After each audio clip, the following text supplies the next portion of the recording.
Italia, 1947. Han pasado 2 años desde que terminó la guerra.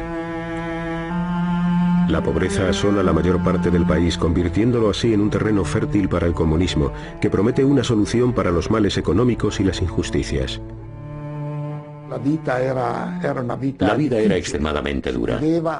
Debíamos soportar las continuas tensiones políticas y además teníamos la sensación de que había que apretarse el cinturón. Estábamos hambrientos, siempre estábamos hambrientos. Cuando la cifra de miembros del Partido Comunista alcanzó los 2 millones, Estados Unidos temió que Italia y toda Europa occidental se inclinaran hacia el comunismo. The seeds of totalitarian regimes are nurtured by misery and war. They spread and grow in the evil soil of poverty and strife. They reach their full growth when the hope of a people for a better life has died. We must keep that hope alive.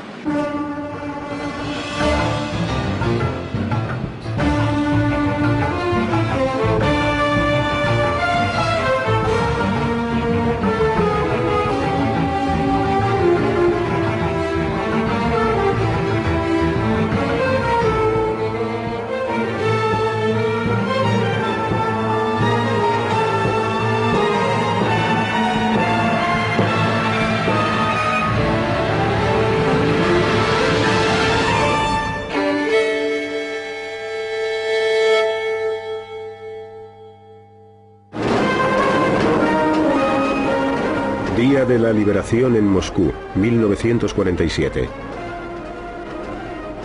El Ejército Rojo era la fuerza de combate más grande del mundo. Stalin había extendido su control por la mayor parte de Europa del Este.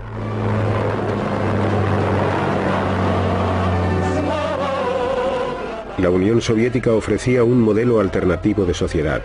La propiedad pública y una economía centralizada frente a la fe occidental en una economía mixta y en el libre comercio.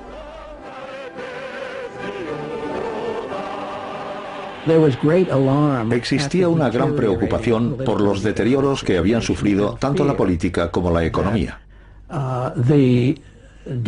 Temíamos que los comunistas de Europa Occidental se volvieran activos y perjudiciales, lo que situaría a estas naciones al borde de la bancarrota. Y esto ocurriría a menos que hiciéramos algo para remediarlo. De lo contrario, los soviéticos tendrían una gran oportunidad para extender su órbita de influencia por la zona oeste de Europa. En 1947, debido a la crisis financiera que estaba atravesando, el gobierno británico se vio obligado a comunicar a Washington su decisión de retirar su ayuda a Grecia y a Turquía. La administración temía que el Mediterráneo oriental cayera bajo la influencia comunista, y Truman aprovechó su oportunidad para pasar a la ofensiva.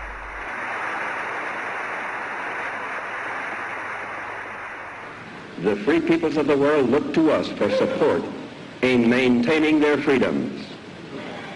If we falter in our leadership, we may endanger the peace of the world, and we shall surely endanger the welfare of this nation. Yo le estaba escuchando desde la galería y me quedé admirado porque el Congreso prestaba toda su atención a las palabras del presidente. En esta ocasión, todos los que se encontraban en la sala se dieron cuenta de que estaban ante uno de los acontecimientos más importantes de la historia. I therefore ask the Congress to provide authority for assistance to Greece and Turkey in the amount of $400 million for the period ending June 30th, 1948. Por primera vez, Truman presentó la lucha como si fuera un combate entre la libertad y la tiranía, entre Occidente y el comunismo. Truman tenía que convencer al Congreso, que muy a menudo se mostraba aislacionista, de que había que actuar. El anticomunismo de la doctrina Truman lo consiguió. El discurso de Truman reflejó claramente el propio carácter del presidente. Le gustaba verlo todo muy claro y sus respuestas eran casi siempre breves y concisas. Tras una guerra de 5 años y medio de duración para derrotar al fascismo, Europa estaba en bancarrota. La industria había quedado reducida a un montón de ruinas, y de los edificios solo quedaban los escombros. El pueblo luchaba para sobrevivir.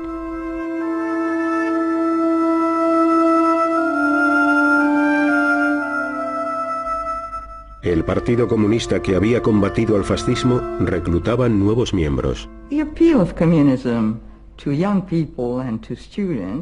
El comunismo atraía a los jóvenes y estudiantes con la esperanza de poder crear una sociedad sin clases. Muchos creyeron que el comunismo construiría un mundo mejor que el que existía antes de la guerra.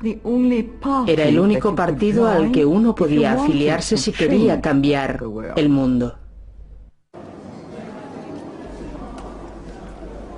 El hombre al que Truman escogió para hacer frente al comunismo era el general Marshall, uno de los líderes del ejército en tiempos de guerra que acababa de ser nombrado secretario de Estado. Él se ocuparía de planificar la reacción de los Estados Unidos. Marshall era un hombre extraordinario. Nunca he conocido a nadie como él. En muchos aspectos era una persona austera, casi inaccesible. Nunca consentía que nadie le llamara George Marshall, ni siquiera el presidente. Cuando el presidente le preguntó si debía hacerlo, él le respondió: no, General Marshall estará bien. Emanaba carácter y autoridad. En marzo, Marshall se reunió con el ministro de Asuntos Exteriores soviético Molotov en Moscú. También estaban allí Gran Bretaña y Francia. Los cuatro grandes trataron de llegar a un acuerdo sobre el futuro de Alemania. A pesar de la cálida hospitalidad rusa, todas esas semanas de reuniones resultaron infructuosas. Marshall hizo un último esfuerzo. Se entrevistó con Stalin en el Kremlin y esta reunión le convenció de que los soviéticos estaban tratando de ganar tiempo para que la situación en Europa Central y Oriental empeorara aún más. De este modo, el descontento popular sería cada vez mayor. La fuerza de los comunistas aumentaría. Y quizás su ideología llegara al poder en los países de Europa Occidental sin que el Ejército Rojo tuviera que invadirlos. Entre todos los problemas que tenía Europa, había uno de especial importancia: el futuro de una Alemania derrotada. Stalin quería que siguiera estando sometida porque le preocupaba que, de lo contrario, un día se recuperara y volviera a poner en peligro a la Unión Soviética. Los norteamericanos consideraban necesario que Alemania se pusiera en pie de nuevo para que toda Europa pudiera recuperarse completamente. Para entonces, Marshall ya estaba convencido de que había que actuar con rapidez. A su regreso de Moscú dio instrucciones al Departamento de Estado para que comenzaran a aportar ideas con el fin de elaborar un plan para rescatar Europa. Pero para ello se necesitarían miles de millones de dólares. ¿Aprobaría el Congreso estos enormes costes? The whole situation is critical in the extreme. We happen to be, very fortunately for ourselves, the strongest nation in the world today, certainly economically. La urgencia era tal que Marshall aceleró los preparativos de su plan. Y lo hizo público en una ceremonia de entrega de premios en la Universidad de Harvard. Las cámaras no estaban presentes. Marshall propuso que la ayuda a Europa se llevara a cabo a una enorme escala e invitó a los europeos a responder a su propuesta. Ernest Bevin, secretario de Asuntos Exteriores británico, se dio cuenta inmediatamente de la importancia del discurso de Marshall. De hecho, él siempre había deseado que los norteamericanos tomaran parte en la reconstrucción de Europa. Cuando Marshall pronunció su gran discurso en Harvard, Bevin lo escuchó atentamente y junto con los franceses le dio la bienvenida. Partiendo de esta base, elaboraron lo que más tarde se convertiría en el Programa de Recuperación Europea, que lograría levantar nuevamente a la Europa Occidental. La economía soviética también necesitaba inversiones desesperadamente para recuperarse de los estragos ocasionados por 4 años de guerra en territorio ruso. En teoría, el plan Marshall estaba abierto tanto al este como al oeste, pero ¿participaría Stalin en él? Stalin siempre desconfiaba, y desde sus orígenes, el plan no le entusiasmó mucho. Dijo, solo tenéis que fijaros. La situación ahora es bastante diferente de cuando los americanos se comprometieron a ayudarnos durante la guerra. Además, ellos han puesto en práctica la doctrina Truman. En realidad no quieren ayudarnos. Solo quieren arrancar a las democracias populares de nuestra esfera de influencia para conquistarlas, infiltrarse en ellas y sacarlas de la Unión Soviética. En París se celebró una conferencia de ministros de Asuntos Exteriores para comenzar a formular la respuesta europea al Plan Marshall. A pesar del recelo de Stalin, Molotov y una numerosa delegación soviética se sentaron a la mesa de conferencias. Molotov escuchó todos los informes y propuestas, aunque él tenía muy claro que la ayuda se prestaría bajo ciertas condiciones. Durante la Guerra Fría ambas partes recurrieron a los espías. Y en este punto crítico, los espías de Londres proporcionaron a sus directores soviéticos un documento tras otro. Docenas.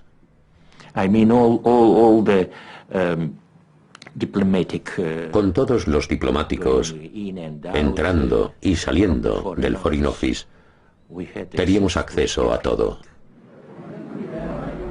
Después de 6 días de reunión en París, los servicios de inteligencia soviéticos proporcionaron a Stalin nueva información sobre el Plan Marshall. Nuestro servicio de inteligencia estaba al corriente de todo. Leyeron todos los documentos que los Estados Unidos, el gobierno de los Estados Unidos, elaboró y remitió a casi todos los países europeos, entre ellos a la Unión Soviética, pero también muchos otros que no enviaron a nuestro país. Esta información confirmó que, en realidad, América no quería que tomáramos parte en el plan. Solo hacían ademán de desearlo para no asustar a quienes ya estaban tratando con ellos sin previo aviso. Stalin le dijo a Molotov que pusiera fin a las negociaciones. Cuando Molotov abandonó París, acusó a Occidente de tratar de dividir Europa en 2 bandos hostiles. En realidad nunca pensamos que los soviéticos pudieran tomar parte en el Plan Marshall. Pero era un paso aconsejable persuadir al mundo de que estábamos siendo realmente altruistas, de que no era básicamente una maniobra anticomunista y antisoviética. Y si milagrosamente los mismos soviéticos o alguno de sus países satélites hubiera accedido, les hubiéramos dado la bienvenida, pero nunca pensamos que eso fuera a suceder realmente. En Praga, los checoslovacos discutían si debían unirse al plan o no. En el gobierno elegido democráticamente, una tercera parte de los ministros eran comunistas. Las reacciones ante esta propuesta fueron muy positivas, incluso por parte de los ministros del gobierno checoslovaco, que aceptaron participar en la conferencia de París. Y eso significaba que irían a preparar el Plan Marshall. La decisión del gobierno checoslovaco fue unánime.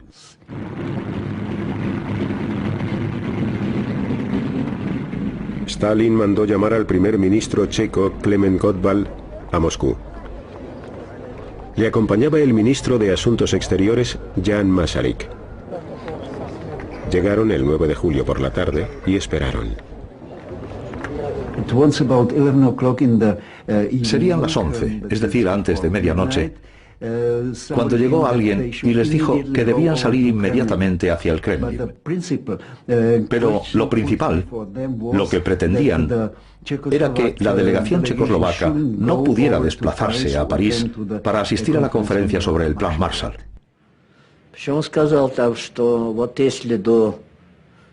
Stalin dijo, si el día 11 de julio a las 4 de la mañana no les habéis comunicado que no asistiréis a la reunión, Preparaos porque esto repercutirá gravemente en nuestras relaciones con vuestro país. Stalin fue bastante claro y contundente y les dio un ultimátum. Nuestra delegación tenía 4 horas para comunicarle su decisión. Al final, el mismo gobierno que había aceptado por unanimidad acudir a la conferencia de París renunció a asistir. En lo referente al Plan Marshall no había discusión alguna. Solo existía una orden y estaba muy clara. Tenéis que hacerlo y si no lo hacéis, no sois nuestros amigos. Estáis traicionando a la Unión Soviética, etcétera, etcétera. Estaba todo muy claro. Cuando la delegación checa abandonó Moscú, Gottwald leyó unas declaraciones preparadas. Apenas podía ocultar su disconformidad. Да здравствует вечная дружба и союз Советского Союза и Чехословакии, да здравствует героический советский народ и его великий вождь генералиссимус Сталин. Esta experiencia destrozó a Jan Masaryk.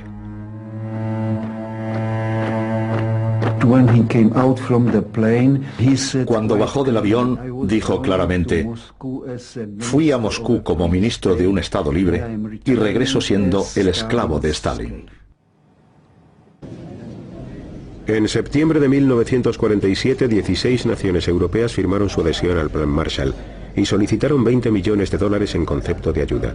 La Alianza Occidental comenzó a tomar forma. Se estaban dibujando las líneas de batalla de la Guerra Fría. Nuestro propósito estaba basado fundamentalmente en la compasión y en la buena voluntad. Sabíamos que nuestros antiguos aliados necesitaban la ayuda de los Estados Unidos. En la Unión Soviética, la política del Plan Marshall se veía como un intento de los americanos de imponer su influencia en los países que recibieran las ayudas del Plan Marshall. La Unión Soviética no podía aceptarlo, puesto que creían que se trataba de un acto agresivo que resultaría muy ventajoso para los americanos. Por eso, en nuestro país jamás se aceptó el Plan Marshall. Ese mismo mes de septiembre de 1947, Stalin resucitó la Internacional Comunista de antes de la guerra en la forma del Cominform. A través de este organismo, Stalin planeaba controlar a los países del bloque del Este. También dio instrucciones a los partidos comunistas de los países occidentales para que tomaran la iniciativa y se hicieran con el poder. Para la propaganda norteamericana, el Cominform representaba una siniestra y oscura conspiración del mal. Pero la asociación económica, el Comecon, ofreció ayuda rusa a los países del bloque del Este y comenzó enviando trigo a Checoslovaquia tras una mala cosecha.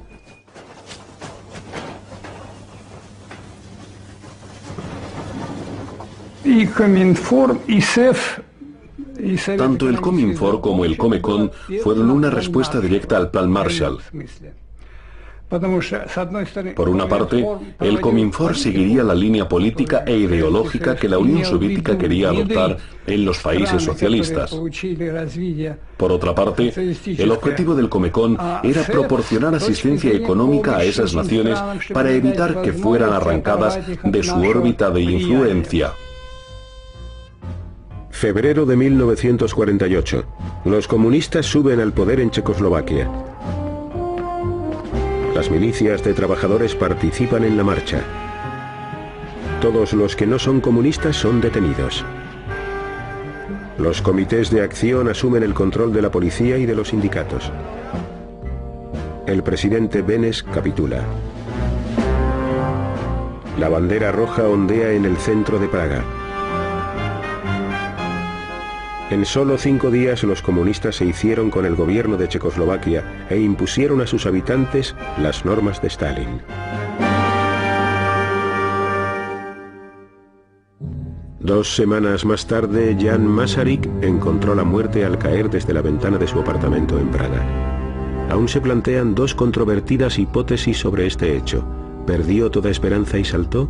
¿O le empujaron? Masaryk era hijo de Tomáš Masaryk, fundador del Estado checo.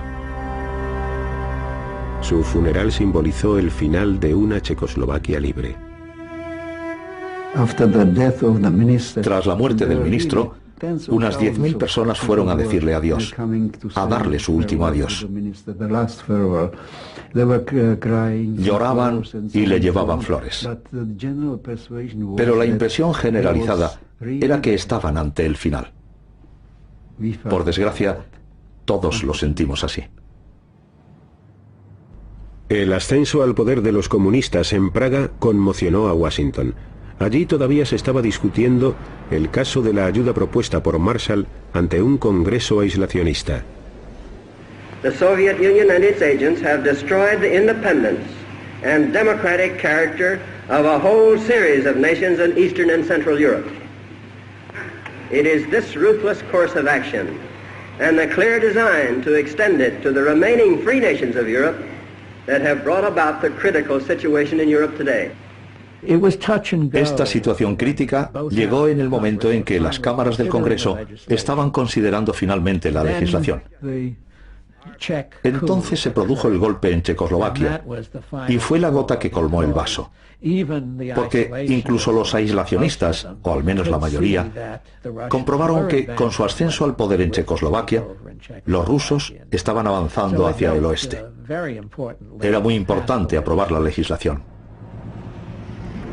El 3 de abril de 1948 el Congreso concedió 5.000 millones de dólares para las ayudas Marshall, unos 157.000 millones de pesetas. El Plan Marshall nació de la necesidad de alimentar a los hambrientos y de evitar que el comunismo se extendiera por toda Europa. El 20% de las ayudas eran préstamos y el 80% subvenciones. Los primeros envíos consistían en alimentos y fertilizantes. Después llegaron las máquinas para mejorar los resultados de la agricultura.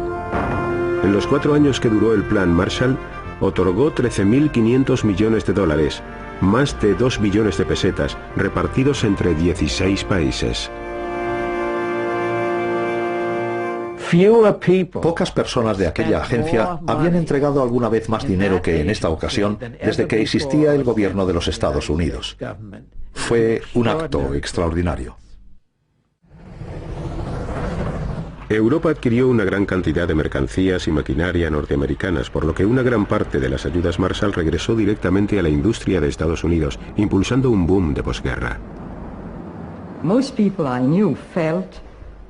Mucha gente que yo conocía pensaba que la generosidad de los americanos era muy interesada, en el sentido de que pensaban en Europa como punto de venta para sus productos, como mercado para exportarlos. Y llegamos a esa conclusión por el tipo de cosas que querían que les compráramos con el dinero que nos habían prestado.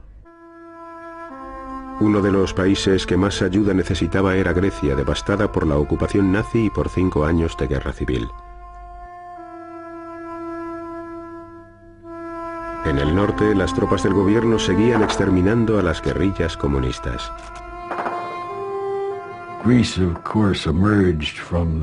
Lógicamente, Grecia emergió de la guerra en un estado terrible. Es muy probable que, como represalia, en sus ataques, los nazis prendieran fuego a unos 2.000 pueblos de este país. Y a las consecuencias de esta guerra civil, había que añadir que el entramado social estaba terriblemente desgarrado. Durante los 4 años que duró el Plan Marshall, Grecia recibió casi 700 millones de dólares en asistencia económica. Muchos jóvenes norteamericanos tuvieron que ocupar puestos de gran responsabilidad. Yo era el miembro más joven de la misión del Plan Marshall en Grecia. Llegué allí a la edad de 23 años. Y para mi sorpresa, a los 24, ya tenía a mi cargo el programa de importaciones para Grecia. Los proyectos que emprendíamos eran siempre a escala mundial y tocaban a todos y cada uno de los sectores de la economía. Se podría decir que América abasteció de combustible, vistió y alimentó a la nación griega. Los estrategas del Plan Marshall llegaron a los pueblos situados en las colinas del norte de Grecia que salían de la guerra civil con un plan para hacer frente a las necesidades locales. Durante la Segunda Guerra Mundial y durante la Guerra Civil quedó destruido un elemento primordial: los animales de tiro de las granjas. Una de las decisiones que se tomaron fue importar algo a lo que nosotros estábamos acostumbrados, la mula de Missouri. Y la mula de Missouri no solo tiene mal genio, además es grande.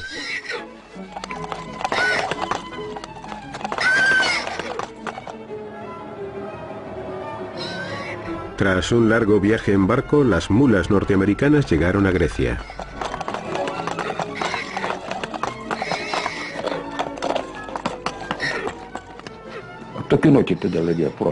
Las autoridades del pueblo nos informaron sobre las mulas. Bajamos hasta la cooperativa, que estaba en Shanti, y allí nos dieron las mulas. Los agricultores lo echaron a suertes. Había que coger un pedazo de papel en el que estaba escrito el número de la mula. Entonces el capataz miraba el papel y te daba la mula que correspondía a tu número y te decía: cógela.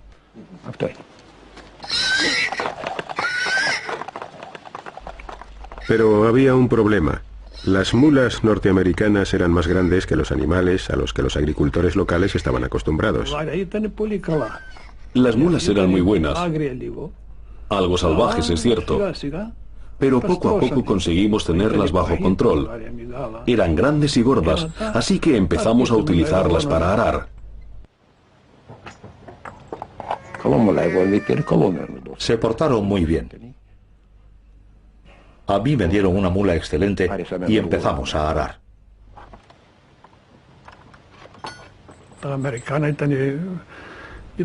Las mulas americanas eran mejores.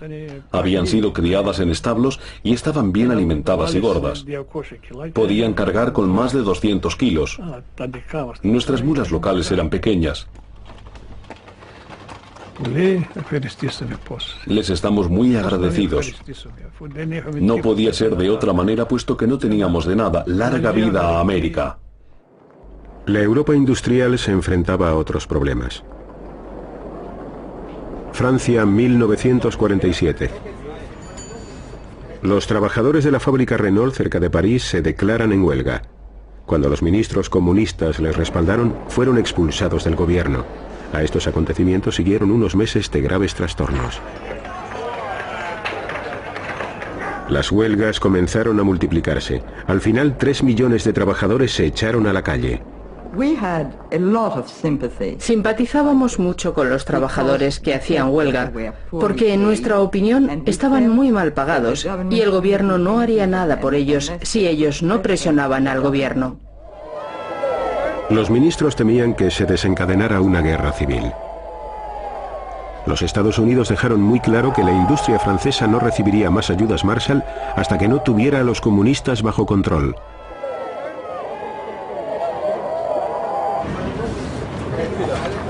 Los actos de sabotaje culminaron con el descarrilamiento de un tren expreso que causó la muerte de 20 personas.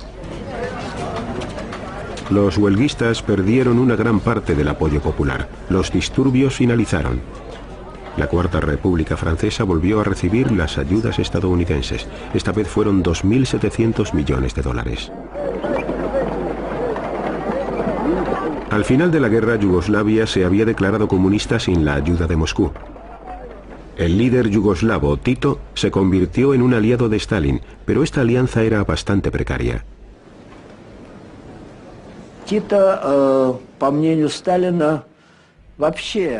En opinión de Stalin, Tito estaba adquiriendo una posición cada vez más independiente en varios campos, entre los que se encontraban los asuntos internacionales.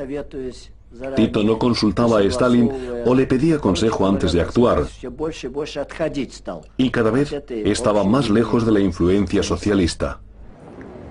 El cisma se produjo cuando Stalin expulsó a Tito del Cominform. Abriendo aún más la grieta que les separaba, Tito se volvió hacia el oeste. Tras una serie de desastrosas sequías, Tito solicitó la asistencia económica de los Estados Unidos. En 1950 firmó un acuerdo con el gobierno de Estados Unidos. Yugoslavia emergió del otro lado del telón de acero. Los agentes de Estados Unidos distribuyeron más de 150 millones de dólares en ayudas. Estos esfuerzos no eran totalmente altruistas. A Estados Unidos le interesaba enormemente que el Plan Marshall tuviera éxito. De lo contrario, jamás lo hubieran llevado a cabo.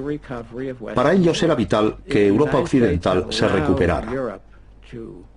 Dejar que el viejo continente se viniera abajo nos hubiera costado más de lo que gastamos en el Plan Marshall. Lo estábamos haciendo bien, haciendo el bien. Pero además de hacer el bien, Washington preparaba otras tácticas. En el año 1948, en Italia, el Partido Comunista dirigido por Togliatti dominaba el Frente Popular de ideología izquierdista. El gobierno estaba en manos de los cristiano-demócratas.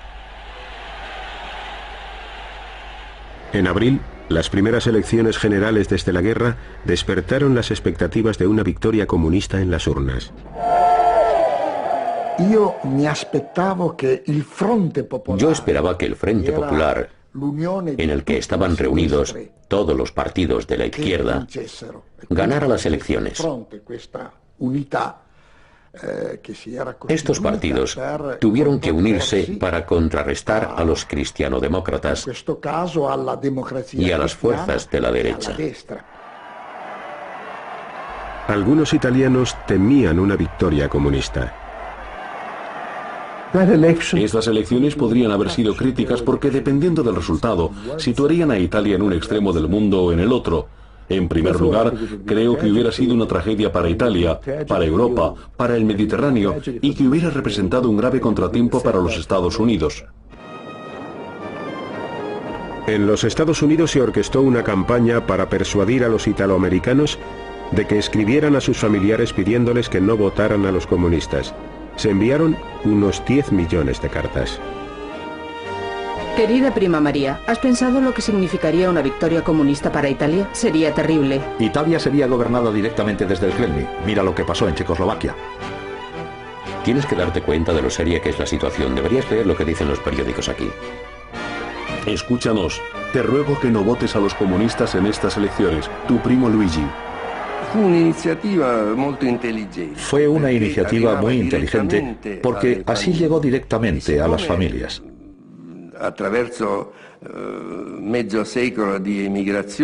Después de medio siglo de emigración, en América vivían cientos y cientos de familias italianas. Las cartas que sus familiares les escribieron desde Estados Unidos, animándoles y pidiéndoles que no votaran al Partido Comunista, influyeron mucho en la población. Pero no bastaba con escribir cartas. La CIA, de reciente creación, decidió pasar a la ofensiva. Lo que la CIA necesitaba era tener la autoridad suficiente para desarrollar un programa de acción encubierta.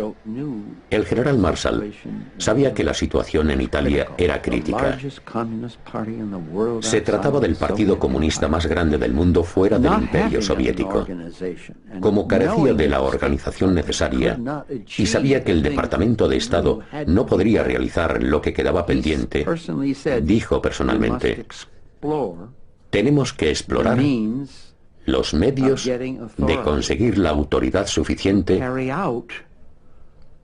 para iniciar un programa de acción que desafíe a esa tremenda amenaza comunista.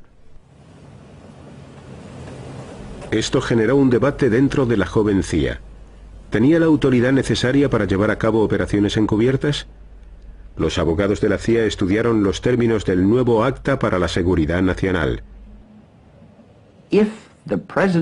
Si el presidente del Consejo Nacional de Seguridad, el director del Consejo Nacional de Seguridad, es el presidente de los Estados Unidos y dirige específicamente la CIA, que está en manos de Helen Cotter, para llevar a cabo operaciones que ayudarán a los partidos democráticos, y si el Congreso, que ha sido nombrado, otorga el dinero necesario para respaldar un proyecto, esto nos proporciona la autoridad que necesitamos. Y así fue como nos dieron luz verde.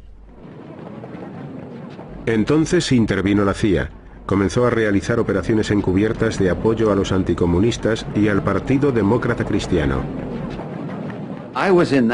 Yo estaba en esta rama de la CIA en la época en la que tuvimos que ponernos manos a la obra rápidamente, aunque carecíamos de experiencia alguna en la acción encubierta.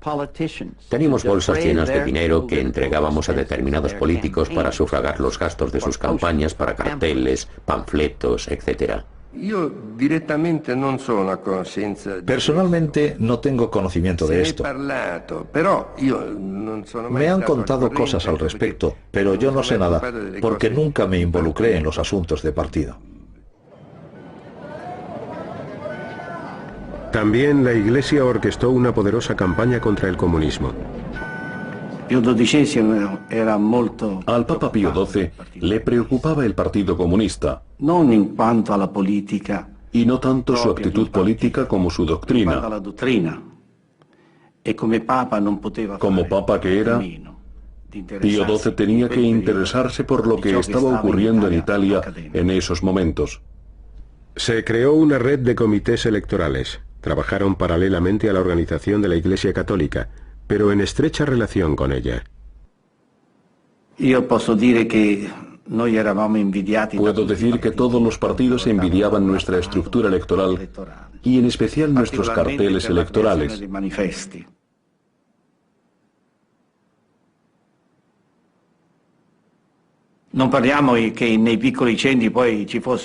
En las zonas rurales no había cines.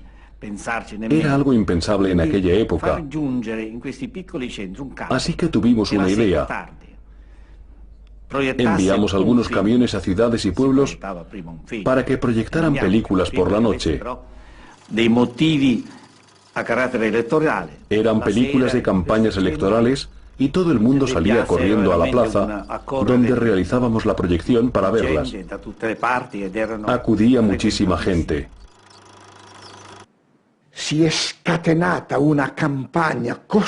Pusieron en marcha esa tremenda campaña contra la izquierda, contra los comunistas, contra los socialistas, y dijeron las mentiras más terribles sobre ellos.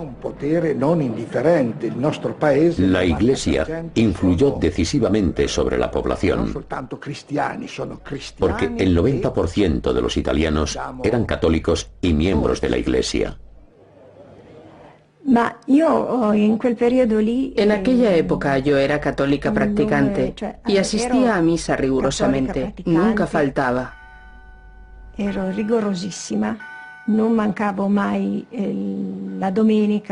Un domingo fui a la iglesia. El sacerdote estaba predicando desde el púlpito y dijo una frase que me dejó una profunda huella en ese momento. Aún la recuerdo. Dijo que la guerra contra los comunistas era una guerra santa. El Papa Pío XII y la Iglesia Católica habían apoyado a los fascistas durante las décadas que estos permanecieron en el gobierno. Pero el Vaticano se oponía totalmente al comunismo. Pocos días antes de las elecciones, Pío XII excomulgó a muchos miembros del Partido Comunista.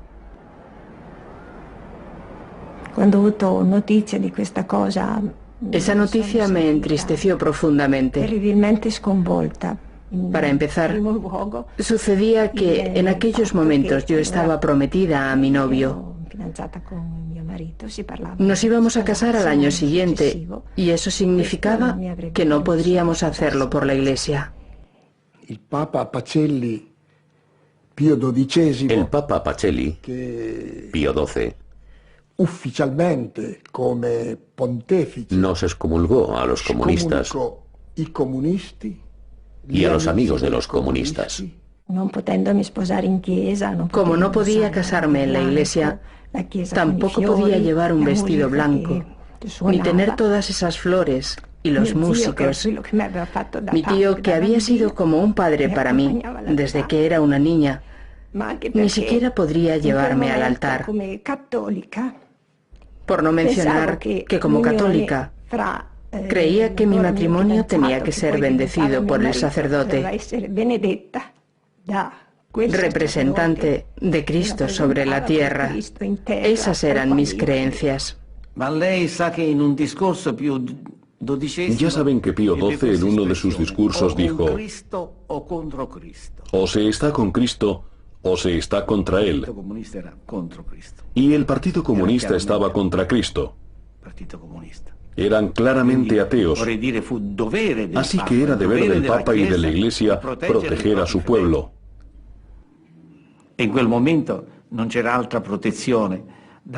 Y la única medida que la Iglesia tomó al respecto fue organizar todos los movimientos cristianos para oponerse al Partido Comunista. El 18 de abril de 1948 Italia se congregó ante las urnas. Los demócratas cristianos obtuvieron una victoria aplastante. Italia seguiría siendo miembro de la Alianza Occidental. El porcentaje de los votos que recibieron los comunistas era de casi la mitad. Ho pianto moltissimo. Lloré mucho. Porque habíamos trabajado muy duro para ganar esta batalla. Había sido un esfuerzo muy grande. Recuerdo que lloré mucho, muchísimo. La victoria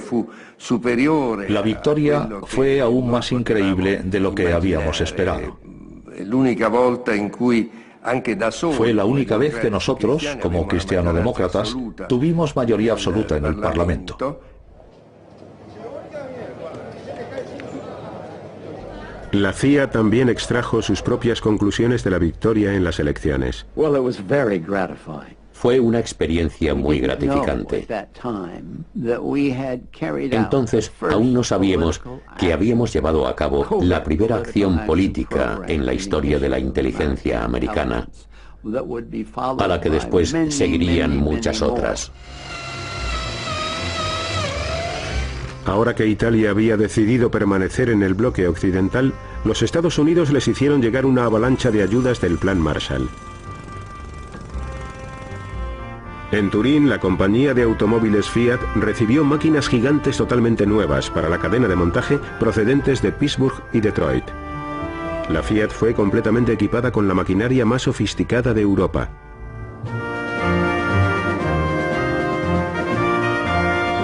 La recuperación de la Fiat impulsaría el resurgimiento de la industria italiana.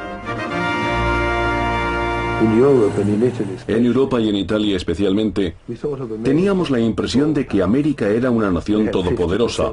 Tenían el 50% del PNB mundial, poseían la tecnología más moderna, habían acabado con el sistema nazi.